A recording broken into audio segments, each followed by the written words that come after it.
Well, today we are hearing from Virginia's Task Force 1, which went to Jamaica following the devastation from Hurricane Melissa last week. Yeah, they're helping with the search and recovery efforts there after a Category 5 storm hit the island and caused widespread damage and dozens of deaths. There is also a large Jamaican population living here in our region. News 4's Darcy Spencer has more on the local teams helping in the region and how you can help here at home. Virginia's Task Force 1, sent to Jamaica last week, is on the ground and helping following the worst storm to ever hit the island. We spoke to Robert Schoenberger, who's leading the task force, which is out of Fairfax County. Crews have been out for all of daylight.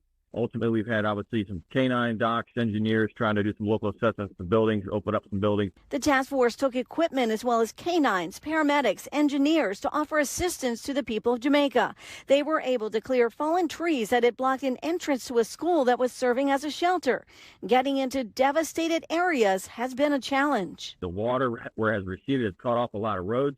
So the western part of Jamaica that was hit the hardest is also the most difficult to get to. So we're doing that via helicopters, we're doing it via ground, just sometimes having to take alternate routes. In Montgomery County, Delegate Janelle Wilkins, who was born in Jamaica, has teamed up with County Council member Laurie Ann Sales, the daughter of Jamaican immigrants, to set up donation bins to collect food and other items. Last week was a really trying week for me and for a lot of my family because I still have family there in Jamaica. My dad actually lives in Kingston and several of my siblings as well. The bins are at the Civic Building in downtown Silver Spring and Montgomery College in Germantown now through November 16th.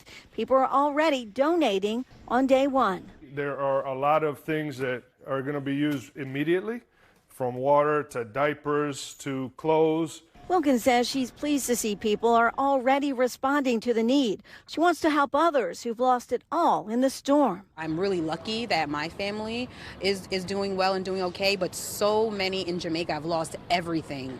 We're seeing coverage of people not having access to water, not having access to food, their entire homes being gone. Money donations are also being accepted through an official website. At the end of the donation drive, the items will be shipped to Jamaica through coordination with the embassy.